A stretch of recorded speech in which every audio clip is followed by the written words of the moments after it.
Good morning, emotionally unemployed people. Let's get jobless. So, we all know who SpongeBob is, right? That giggling yellow dude who somehow turned a fry cook job into a global empire. The man, or Sponge, who's basically the Nickelodeon version of that one coworker who loves their job way too much. Yeah, the guy who made minimum wage look like a lifestyle brand.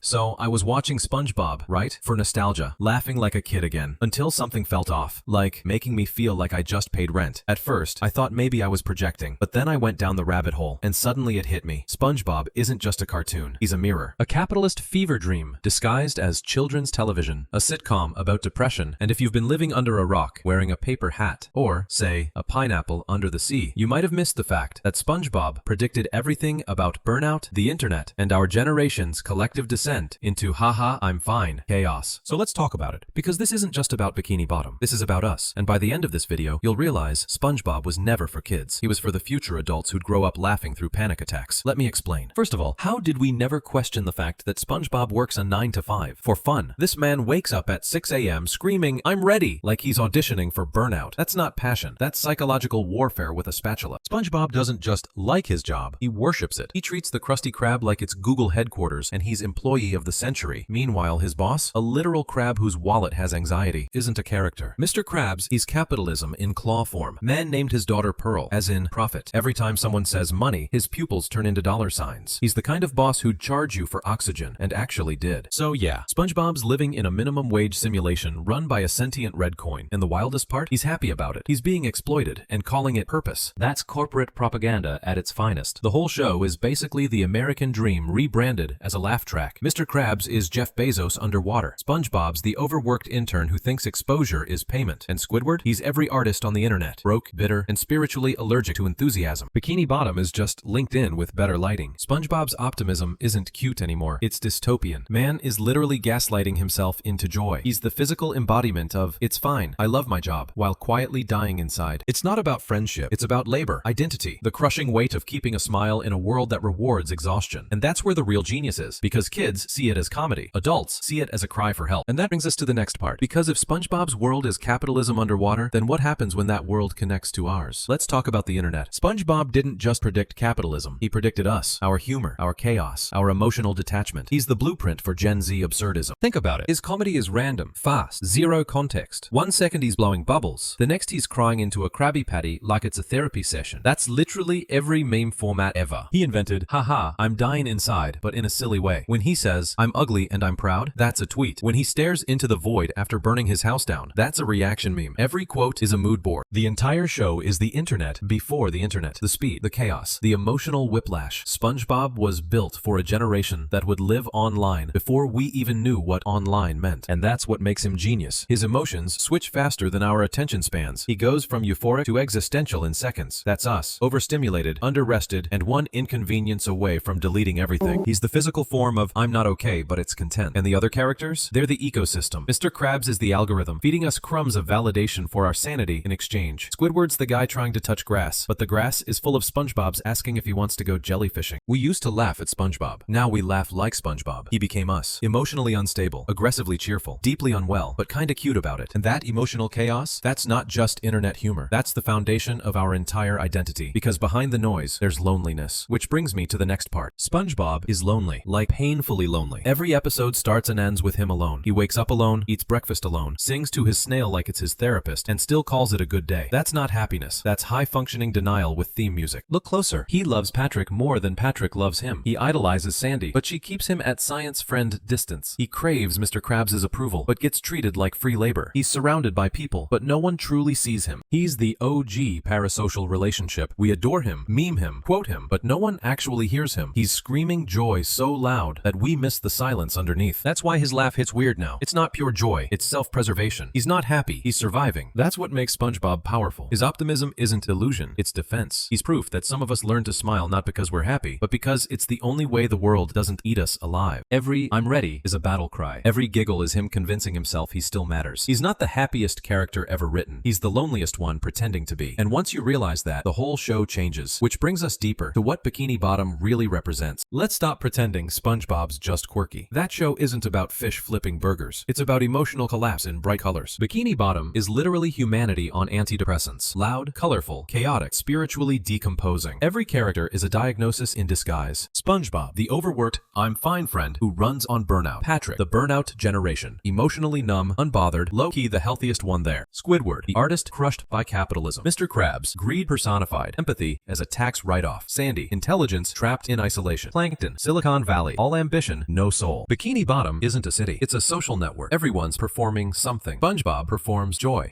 Squidward performs misery. Krabs performs greed. Patrick performs peace. They're all branding emotions like influencers. And the scariest part, nothing ever changes. Every episode resets. Just like our feeds. No growth, no lessons, just endless chaos. That's not storytelling. That's simulation. Bikini Bottom is the algorithm of existence. Everything gets recycled until it stops meaning anything. SpongeBob flips Krabby Patties for decades and still calls it dream job. That's us, stuck in the loop, calling exhaustion ambition. And why does it comfort us? Because that's the trap. The show feeds us chaos but paints it yellow. It makes us laugh at our own exhaustion so we never question it. SpongeBob's joy isn't healing, it's bait. The laugh track hiding the scream. And once you see it, you can't unsee it. But it doesn't end there, because the collapse is already happening. Here's the truth. SpongeBob's not just a cartoon. He's a diagnosis. He didn't predict the internet. He became it. He's everything we are. Overstimulated, overworked, underpaid, and still performing happiness like it's a job. He's the original influencer. Always on, always positive. Every breakdown followed by a laugh. Every crisis turned into content. I'm ready isn't motivation. It's performance anxiety in catchphrase form. He's the mascot of burnout. We grew up laughing at him, then we became him. And just like him, our world never changes. Every day reset. New drama, new meme, new fake joy. Different story, same despair. Bikini Bottom is mirror with sea creatures. The reason SpongeBob's still smiling? Because he doesn't know he's trapped. We do. He thinks his loop has meaning. We know ours doesn't, but we keep scrolling anyway. He's free through ignorance. We're imprisoned by awareness. We traded silence for stimulation, peace for connection, wonder for Wi-Fi. And now we laugh at a sponge to remember what joy used to feel like before everything became content. SpongeBob didn't teach us to laugh. He taught us why we laugh. Because the alternative is screaming. He's not a cartoon, he's a prophecy. And maybe the only way to survive in a world this broken is to keep smiling like he does. Not because it's easy, but because it's rebellion. He didn't just survive Bikini Bottom. He survived us. He was never underwater. We were. Wild, right? SpongeBob wasn't dumb. He was coping. He's vibing his way through capitalism. And honestly, same. So yeah, next time you see him laugh at nothing, remember, that's survival. Because sometimes pretending you're okay is the only way to stay okay. Anyway, if you made it through this breakdown disguised as a cartoon theory, you deserve therapy or a Krabby Patty, preferably both. So like the video, drop your SpongeBob conspiracy in the comments. I'll be reading them at 3 a.m. while questioning existence. And subscribe before YouTube decides I'm too emotionally unprofitable. Because SpongeBob taught me one thing. Laughter doesn't pay bills, but CPM kinda does. This was your daily dose of existential absurdity. I'll see you in the next loop.